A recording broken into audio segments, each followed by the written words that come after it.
Ogni storia ha il suo passo. Io sono la voce di Selene. E se vuoi, possiamo seguirla insieme. Basta restare in ascolto. La stanza dietro il muro. Ho sempre trovato affascinanti le storie di paura, di fantasmi e di eventi paranormali. Il fascino di un mondo così vicino, eppure così distante. Se da bambina provavo timore, crescendo ho imparato ad avere più curiosità che paura.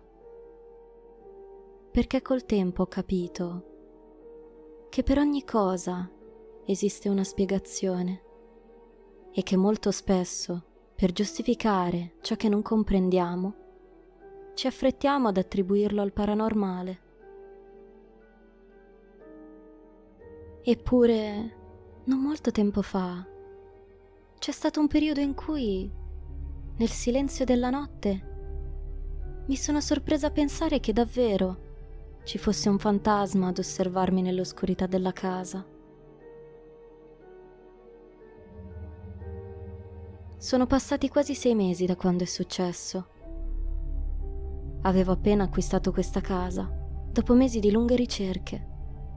Abbastanza isolata, ma non troppo, grande il giusto e con ampio giardino. Il prezzo poi era ottimo e strutturalmente reggeva bene. Sul momento non mi feci tante domande, anzi, temendo di perdere un'occasione mi affrettai a comprarla. Ma col tempo capii che sotto c'era molto di più. All'inizio erano soltanto dettagli. Un libro lasciato sul tavolo che ritrovavo sul divano. Abiti che scomparivano nonostante fossi sicura di averli stesi sul balcone. Un bicchiere sporco nel lavandino che ricordavo di non aver usato. Poi arrivarono i rumori, l'odore strano e i respiri. La prima volta non ci feci tanto caso. La casa era vecchia e richiedeva qualche lavoro di manutenzione. Di notte la mente vola con la fantasia e nel buio puoi immaginare cose che non esistono. Ma bastarono pochi giorni perché il dubbio diventasse più forte. Misi la casa intera sottosopra, in cerca di un segno, di una traccia che giustificasse quella sensazione. Controllai le serrature più volte, chiusi ogni finestra. Arrivai persino ad aggiungere chiavistelli alle porte, per essere certa che nulla potesse entrare senza che me ne accorgessi. Però non trovai mai niente. Tutto era al suo posto, immobile e intatto. Eppure dentro di me sentivo che qualcosa non tornava.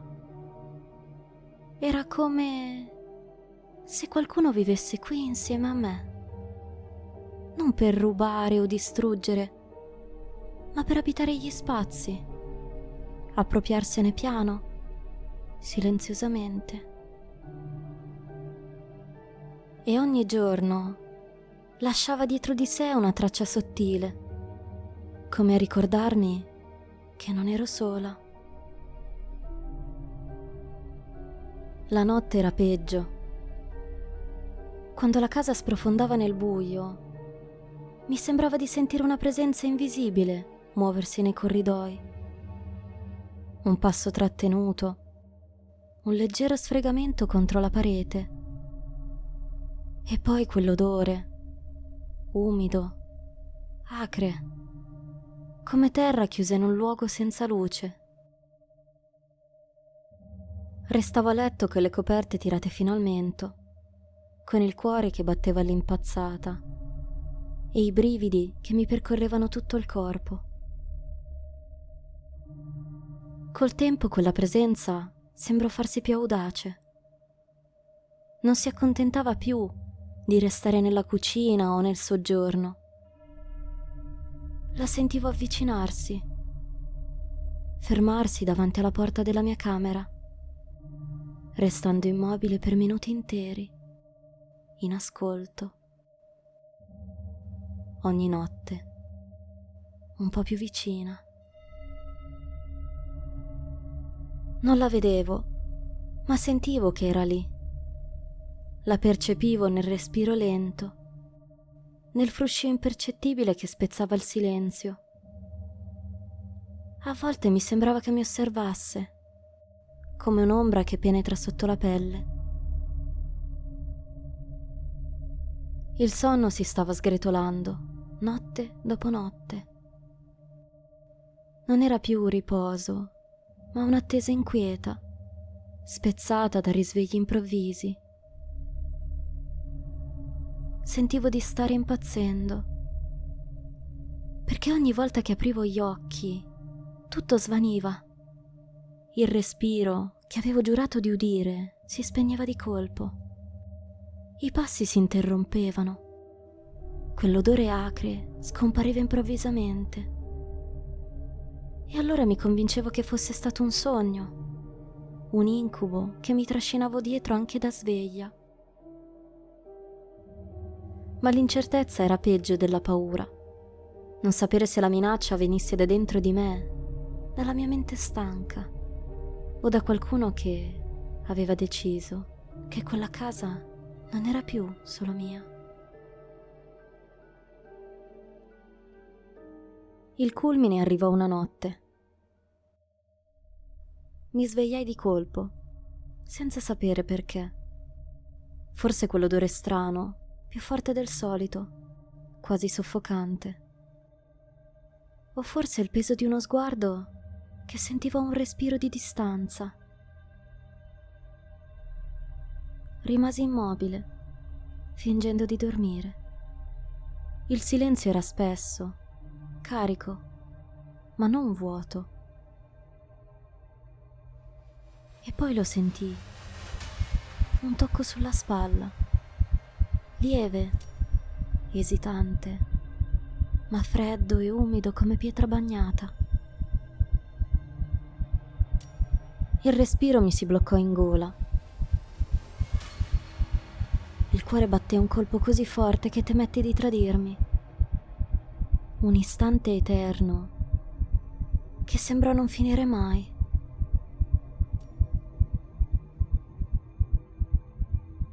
Poi quella cosa si ritrasse di scatto. Avvertii un fruscio d'aria, un passo rapido, il rumore improvviso di qualcuno che fuggiva nel buio. Aprii gli occhi per un attimo e nello specchio di fronte al letto mi parve di scorgere un'ombra piegata che si allontanava in fretta fino a sparire.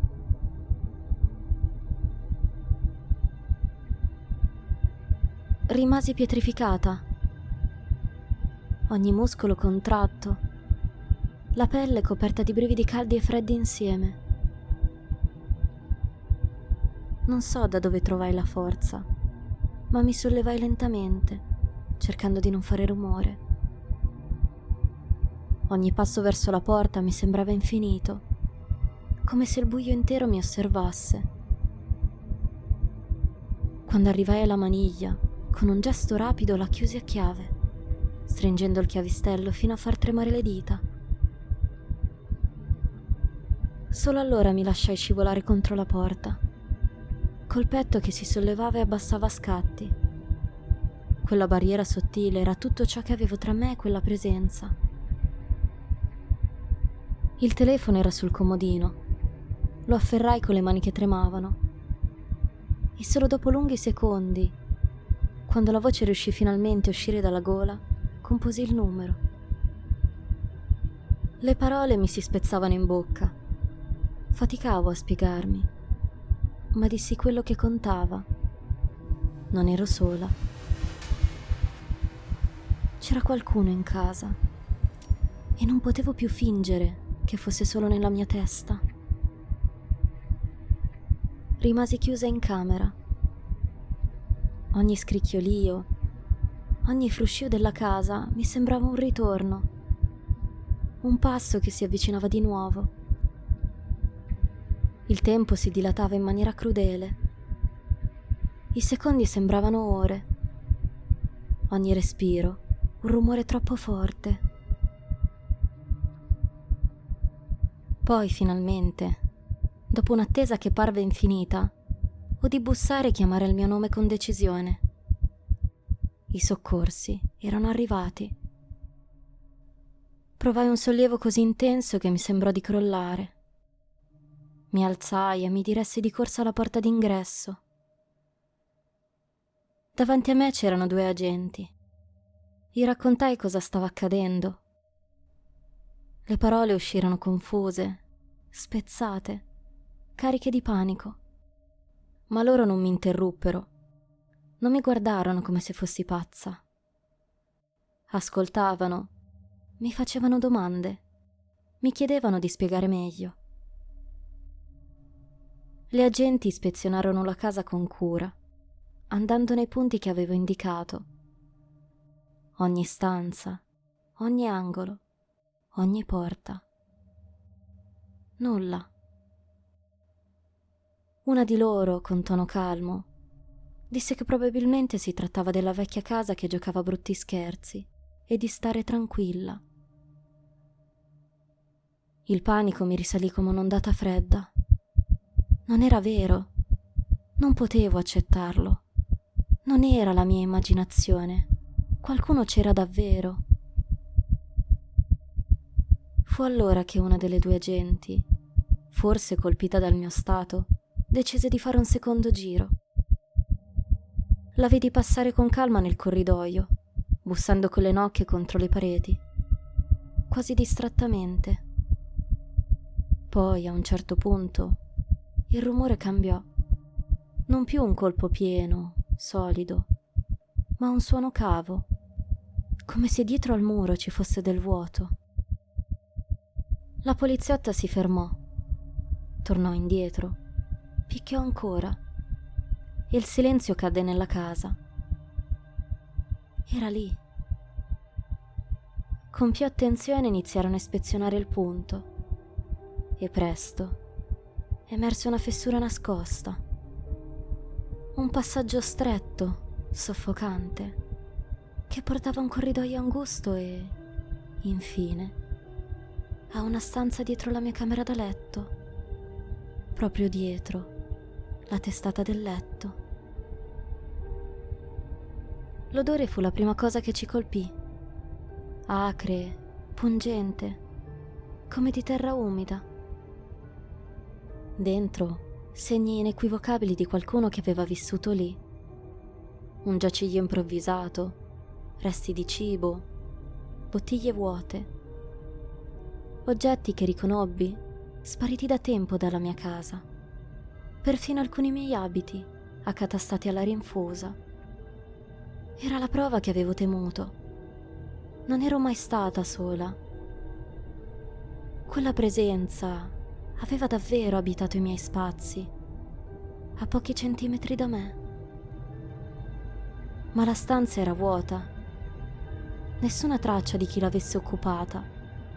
Solo quell'odore forte e il segno inconfondibile di una fuga improvvisa. Le agenti cercarono a lungo, ma non trovarono mai quella presenza. Come se fosse svanita, dissolta nel buio che l'aveva portata da me.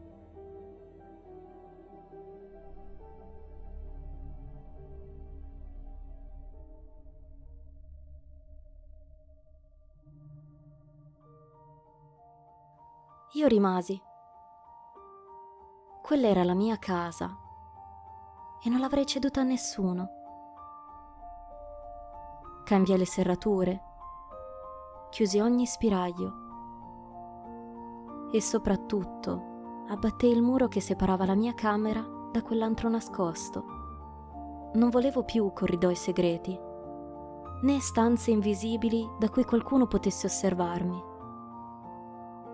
Fu anche l'occasione per adottare un cane, una compagnia discreta, ma vigile. un cuore fedele che mi aiutava a dormire, a credere di nuovo nella sicurezza delle mie notti.